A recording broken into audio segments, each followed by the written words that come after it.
নমস্কার বন্ধুরা, কেমন আছো সবাই? আশা করি সবাই খুব ভালো আছো আর তোমাদের ভালোবাসাতে আমরাও খুব ভালো আছি। আজ হচ্ছে মঙ্গলবার, এখন বাজে সকাল 11টা বাজতে 10। তাই সবাইকে গুড মর্নিং। আর সকালবেলা উঠে নিয়ে কাজকর্ম তো করে নিয়েছি, করে নিয়ে কালকে যে পড়ে গিয়েছিলাম বললাম না আমি, তার জন্য খুব ব্যথা পেয়েছিলাম।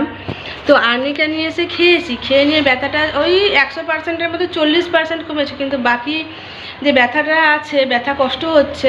তো বর সেই সকালবেলায় উঠে জোর জবরদস্তি বলে তুমি আগে ডাক্তারখানাতে চলো। তো সেই ডাক্তারখানাতে যাওয়ার জন্য দেখো রেডি হয়ে নিয়েছিলাম, আর এই জামাটা বাইরে ছিল বলে এটাই পরে নিয়েছি, কারণ কাল খুব বৃষ্টি হয়েছে, জলকাদা থাকবে। তো গেলাম ডাক্তারখানায়, জানো তো চা ঠা আমাদের সমস্ত কিছু খাওয়া হয়ে গেছে, গিয়ে নিয়ে গেলাম, ওই যে দুজনে রেডি হয়ে নিয়ে বেরিয়েছিলাম। কিন্তু ডাক্তারখানায় গিয়ে দেখি অসম্ভব, মানে বিরাট ভিড়। আমার অতক্ষণ বসে থাকার মতন ক্ষমতা একদম শরীরেও নেই। বরকেও কাজে বেরোতে হবে, কারণ কাল বর বিকেলবেলা কাজে বেরোতে পারিনি, বললাম না খুব বৃষ্টি এসেছিলো দুপুরের পর থেকে। তো সেই জন্য আর এত ভিড়, তাই চলে এলাম। আসবার পথে বাইকে তেল ভরালাম। আর এই দেখো এই যে জিলাপি নিয়ে এসেছি, গরম গরম জিলাপি, দেখবে আমি একটু ভেঙে খেয়েও নিয়েছি। এই যে জিলাপি নিয়ে এসেছি, আর নিয়ে এসেছি একটা চপ, এখানে আছে। এই যে আলুর দম করেছিলাম না কাল রাত্রেবেলায়, সেই আলুর দম দিয়ে ভাবছি মুড়ি খেয়ে নেবো দুজনে। আর গরম জিলাপি আছে, চপ আছে, এইসব সব মিশিয়ে মুড়ি খেয়ে নেওয়ার পর বর বেরিয়ে যাবে কাজে। আর আমি এদিকে ভাত চাপাবো, তারপরে যা রান্নার যা যা কাজ আছে সেগুলো আস্তে আস্তে করব। কারণ আজকে এমনিতেই আমি কালকে তাড়াহুড়ো করতে গিয়েই আমার মনে হয় আমি পড়ে গেছি, জানো তো। আমি তাড়াহুড়ো করে একদম কাজ করতে পারি না গো, আর সেই জন্য আমার দেরিও হয়ে যায়। তো যাই হোক, পড়ে গেছি অ্যাক্সিডেন্টালি, আর কিছু তো বলার নেই। তো খুব ব্যথা পেয়েছি বন্ধুরা, তো শরীরটা একদম ভালো নেই সেই জন্য। তো যাই হোক, দেখি বর স্নান টান করে নিক, করে ঠরে নিয়ে কিছুগুলো জামা কাপড় আছে থুপথুপিয়ে দেবো, ওই বাসি জামা কাপড়গুলো। আর খাবার দাবার খেয়ে নিয়ে বরকে রেডি টেডি করে দিয়ে আমিও চেঞ্জ করে নিই। আজকে কি রান্না করব বলো তো? ওই দিনে সেই ঝিঙে নিয়ে এসেছিলাম না, কিছুগুলো ঝিঙে ওই ফ্রিজে আছেই। তো সেই ঝিঙে করব, আজ বাজার যায়নি, সেই ঝিঙে দিয়ে আলু দিয়ে পোস্ত করব। আর সজনে ডাঁটা আছে, সেই সজনে ডাঁটা দিয়ে আলু দিয়ে ঝোল করব। আজকে মাছ মাংস ডিম কিছু খাবো না, কারণ পরপর হয়ে যাচ্ছে, কিছু খাবো না। এখনও ফ্রিজে 1 পিস মাংস আর ঝোল আছে, জানো। বর বলছে ফেলে দিতে, কিন্তু বলো না, ফেলে দেওয়া যায়? খাসির মাংসের এমনিতেও কত দাম 1 নম্বর, 2 নম্বর হচ্ছে খাবার ফেলে দিতে খুব খারাপ লাগে, যেহেতু ফ্রিজে আছে খারাপ হয়নি। তো ওটা ভাবছি একটু গরম করে, মানে ইয়েটা মশলাটা যেটা ঝোলটা আছে একটু মানে গাঢ় করে নেবো, তাহলে দুজনের খাওয়া হয়ে যাবে সুন্দর।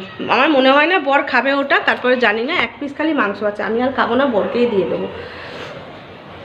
তো চলো ঝটপট রেডি হয়ে, আমি চেঞ্জ করে রেডি হয়ে নিয়ে তারপরে আমাকে তো ঘরের কাজে লাগতে হবে, বরকে খেতে দিয়ে দিই। ঠিক আছে, তোমরা দেখতে থাকো ব্লগটা স্কিপ না করে। এই যে বন্ধুরা দেখো, অনেকক্ষণ পর তোমাদের সামনে এলাম। তো এখন বাজে 1:35। দেখো বর বেরিয়ে যাওয়ার পরে অনেকগুলো কাজ করলাম। শুধু বর স্নান করে বেরোনোর পর একটা কাজ করে নিয়েছি, যে ঠাকুরকে দেখো পুজোটা দেওয়াই নিয়েছি, কারণ গাছে অনেকগুলো ফুল ফুটেছিল, আমার অনেক যদি লেট হয়ে যায় সেই জন্য। আর আজকে পুরো ওয়েদারটা মেঘলা করেছে, কাল তো বৃষ্টি পড়ছিলো, একবার বৃষ্টিও পড়লো টিপটিপ করে। তো যাই হোক, বর বেরিয়ে যাওয়ার পরে আমি কাপড়গুলো, কিছু বাসি জামা কাপড়গুলো ছিল বললাম না, ওগুলো ভেজানো, ওগুলো বরই ভিজিয়ে দিয়েছিলো, তো ওইগুলো কাচলাম। কিছুগুলো জলখাবারের যে বাসনগুলো বেরোলো সেগুলো মাজলাম, মেজে ঠেজে নিয়ে ওই দিকের ঘর দোয়ার ঝাড় দিয়ে নিয়েছিলাম, যেহেতু আমি নিচটায় ছিলাম, বারবার ওঠানামা করতে পারছি না পায়ে ব্যথার জন্য, সেই জন্য ঝাড় দিয়ে একবারেই চলে এসেছি এইদিকে। তো দেখো ওগুলো করে এদিকে এসে নিয়ে এই যে দেখো আজকে ভাত বসিয়ে দিয়েছি, এই ডেকচিটায় ভাত বসিয়েছি, কারণ ফ্রিজে অনেক ভাত আছে। কাল যেহেতু আমার ওরকম পড়ে গিয়ে নিয়ে অতটা শরীর ব্যথা পেয়েছি, শরীরটাও খারাপ, ব্যথা করছিল ভীষণ, সেই জন্য অনেক ভাত ফ্রিজে রয়ে গেছে। তো সেই জন্য আজকে বরের মতো গরম গরম ভাত করে দিচ্ছি, ওই ভাতগুলো আমি খেয়ে নেবো। তো সেই ভরে দেখো ভাতটা হয়ে গেলো, বড়ের জন্য যে ভাতটা বসিয়েছিলাম বরের মতো, তো সেই ভাত বসিয়ে দিয়েছি। আর তারপর সবজি কাটলাম, সবজি আজকে কেটেছি হচ্ছে এই যে ডাঁটা আর আলু, দেখো ভাজা হচ্ছে, ডাঁটা আলুর ঝোল করব। আর তোমাদের তো বললাম ঝিঙে আলু পোস্ত করবো, দেখো ঝিঙে কেটে রেখে দিয়েছে এখানে আলাদা করে, আর নিচে আছে আলু। ঝিঙে আলু পোস্তর জন্য দেখো আমি পোস্তটা শিলে নিয়েছি। তো ডাঁটা আলুর ঝোলটা বসিয়ে তারপরে বাটবো। এই যে দেখো শিলের মধ্যে নিয়ে নিয়েছি পোস্ত, আর এই ওপরটা দেখছো না, এটা একটু নুন দিয়ে বাটবো। তো বড়ের জন্য একটু কাঁটা তুলে রেখে দেবো, তারপরে ঝিঙে আলু পোস্ততে বাকিটা দিয়ে দেবো। আর ডাঁটা আলুতে ঝোলে দেওয়ার জন্য এখানে আদা রসুন পেঁয়াজের দেখো পেস্টও করে নিয়েছি আমি। এই যে কাঁচা লঙ্কা দিয়েছি এটা দুটো। তো প্রথমে দেখো আমি কড়াইতে তেল দিয়ে নিয়ে ডাঁটা আলুটা তেল দিয়ে একটু পাঁচফোড়ন আর শুকনো লঙ্কা দিয়ে ডাঁটা আলুটা ভাজি নুন হলুদ দিয়ে এবার এই মশলাটা দিয়ে দেবো, যেটা মিক্সিতে দেখলে আদা রসুনের পেস্টটা দিয়ে একটু কষিয়ে নিয়ে জল ঢেলে দেবো। তারপরে সেদ্ধ হয়ে গেলে একটু ফুটে গেলে তারপর নামিয়ে নেবো নুন মিষ্টি দিয়ে, রোজের যা মশলা দিয়ে সেগুলো তো করবি। তো চলো আমি ঝটপট করে নিই, কেমন তোমরা দেখতে থাকো। তো বন্ধুরা দেখো আমরা খেতে বসে গেছি না, তো বর চলে এলো, তো এক জায়গায় যাওয়ার আছে একটু কাজে। তো সেই জন্য এখন কটা বাজে বলো তো, এখন যে 3:30টার দিক করে বর এসেছে, তারপরে 5 মিনিট পর খেতে বসেছি, 3:35 বাজে। তো তোমাদের তো বললামই আজকে যে ডাঁটার ঝোল আর পোস্ত। তো দেখো এই যে এটা হচ্ছে ডাঁটার ঝোল, এটা হচ্ছে পোস্ত, আমরা নিয়ে খেতেও বসে গেছি জানো তো। তারপরে মনে পড়লো যে আমি তো বন্ধুদের দেখাইনি, তো সেই জন্য তোমাদের এখনই বলে দিচ্ছি। তো বন্ধুরা আমরা আবার খেয়ে নিই, ঠিক আছে? তারপরে তোমাদের সাথে কথা হবে, কেমন? এই যে বন্ধুরা দেখো আমরা কাজ ছেড়ে বাড়ি চলে এসেছি। তবে কী কাজে গেছিলাম তোমাদের একটু পরে দেখাচ্ছি। আর দেখো আবার সেই কালকের মতন বললাম না বর বেরোবে, আর দেখো এই দেখো বৃষ্টি শুরু হয়ে গেছে। এই দেখো বাইরে জল পড়ছে, দেখছো তোলপাড় হচ্ছে বাইরে, দেখো দেখো তোলপাড় হচ্ছে একদম, দেখো বৃষ্টি পড়ছে।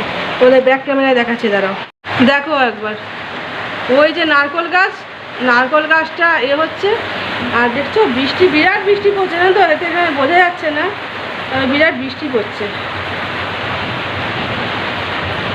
দেখছো নারকল গাছটা দেখো কিরকম করছে, তাহলেই বুঝতে পারো। দেখো বিরাট বৃষ্টি পড়ছে, বিরাট বৃষ্টি পড়ছে। আমরা ঢুকলাম আর বৃষ্টিটা শুরু হলো, আওয়াজ পাচ্ছ বোধহয় তোমরা। এই চালেতে বৃষ্টি পড়ছে, সেই জন্য সেই তার আওয়াজ। কালকেও ঠিক এমনি একই কাণ্ড করেছিল জানো, বর বেরোতে পারিনি। রোজ রোজ বিকেলে কি এমনি করলে ভালো লাগে বলো তো? হ্যাঁ মানে আচ্ছা কাণ্ড কারখানা। বিকেলে গিয়েছিলাম, এই যে পায়ের তোড়া, আমার এই পায়ের তোড়াগুলো ছিল, কিন্তু এই পায়ের তোড়াগুলো না এই পায়ের তোড়াগুলো না আমার কাটাতে হতো জানো তো। তো সেই জন্য আমি পরতে পারছিলাম না, পরতো আমি পায়ে। আর এই যে ঝুমকোগুলো হয় না, এই যে মুখগুলো, এই ঝুমকোগুলো এগুলো ভেঙে গিয়েছিলো। তো সেইগুলোই কাটিয়ে নিয়ে আর এই ঝুমকোগুলো লাগিয়ে নিয়ে এলাম পালিশ করে নিয়ে। এই যে দেখো এগুলো দেখি, এগুলো পরে পায়ে আর কি পরছি, এই যে নিয়ে এলাম। তো চলো আমি এবার এই যে চা বসিয়েছি, দেখো আমার চাও প্রায় হয়ে এলো, বরকে চা করে দিচ্ছি। আর দেখি পায়ের তোড়াটা করে নেবো। প্রায় অনেক দিন জানো তো পড়া হয়নি, বরকে খালি বলছিলাম চলো না, তো আজকে বললো চলো, রাত্রে খাওয়া দাওয়া করে চলো। ওই এই মেঘ দেখে নিয়ে হুটোপাটি করছিলাম জানো না, যাই হোক নিয়ে এসেছি। তো চলো এটা পরে পড়ছি, আগে বরকে চাটা দিয়ে দিই, ঠিক আছে? তোমরা দেখতে থাকো। আর হ্যাঁ সবাইকে গুড ইভিনিং। মেঘ ডাকার জন্য বলতেই ভুলে যাচ্ছি, আজকের ব্লগটা যেন কেমন হচ্ছে না, সব কিছু পরে। তো আজকের দিনটা এইভাবেই একটুখানি মানিয়ে নাও বন্ধুরা, কারণ আজকে ভেবেছিলাম বিকেলবেলা ডাক্তারখানাতেও যাবো, গেলাম না, ভাগ্যিস যায়নি। ঢুকলাম আর এই বৃষ্টি শুরু হলো, দেখো শুধু দেখো কিরকম জোরে জল পড়ছে, দেখছো দমে ছাট আসছে, দেখো এই যে ঝাঁট আসছে দমে, বন্ধ করে দিয়ে না তো, খুব ঝাঁট আসছে, পাপোশটা ভিজে যাচ্ছে। এই যে বন্ধুরা দেখো বিকেলের পরে এখন এলাম, এখন বাজে ঘুরে যায় 11:15। এতক্ষণ ধরে এই যে বর এসে ও একটু রেস্ট নিচ্ছে। আর বৃষ্টি পড়ছে বাইরে জানো, বৃষ্টি পড়ছে। ও এসে নিয়ে না এই যে এগুলো নিয়ে এলো, চাল, আটা, চিনি, আর এটা হচ্ছে হলুদের প্যাকেট, আর এই দুটো বিস্কুট, বড় বিস্কুট লিখেছিলাম তো এইগুলোই পেয়েছে আপাতত দুটো, ওই জন্য নিয়ে এসছে। এই কটা জিনিসই আপাতত লিখেছিলাম। আমার একসঙ্গে জিনিস আনা সম্ভব হয় না গো, গরিবের সংসারে একটু ভেবে চিনতে চলতেই হয়, পথ কিছু করার নেই, এইভাবেই চলতে হয়। তো চলো এগুলো ঢালবো, ঢেলে নিয়ে রুটি করব আর ভাবছি সিমুই করব। সেদিন তোমাদের আমি সিমুইয়ের প্যাকেটটা দেখাতে ভুলে গেছি না, এই দেখো কালকে করেছিলাম অর্ধেক, এই যেটা বাঁধা আছে, আর আজকে একটু করব, দুধ আছে, এই সিমুই করব একটু, আর সকালে একটু ঝিঙে পোস্ত আছে, ওটা দিয়ে আমার হয়ে যাবে, বর সিমুই দিয়ে বললো খেয়ে নেবে। ব্যাস এইভাবেই আজকের দিনটা পার করি। তো তো চলো রুটি করব, সিমুই করব, এইসবগুলো করব। তো আজকে আর ভিডিওটা বড় করছি না, আজকে এই পর্যন্তই। তো সবাই খুব ভালো থেকো, সুস্থ থেকো, নিজেদের খেয়াল রেখো। আজকের জন্য টাটা, গুড নাইট, সবাই খুব ভালো থেকো। হ্যাঁ, আমার ভিডিও ভালো লাগলে অবশ্যই লাইক কমেন্ট শেয়ার করো, আর আমার চ্যানেলটা সাবস্ক্রাইব করে আমার পাশে থাকো, ঠিক আছে? তো টাটা, গুড নাইট সবাইকে।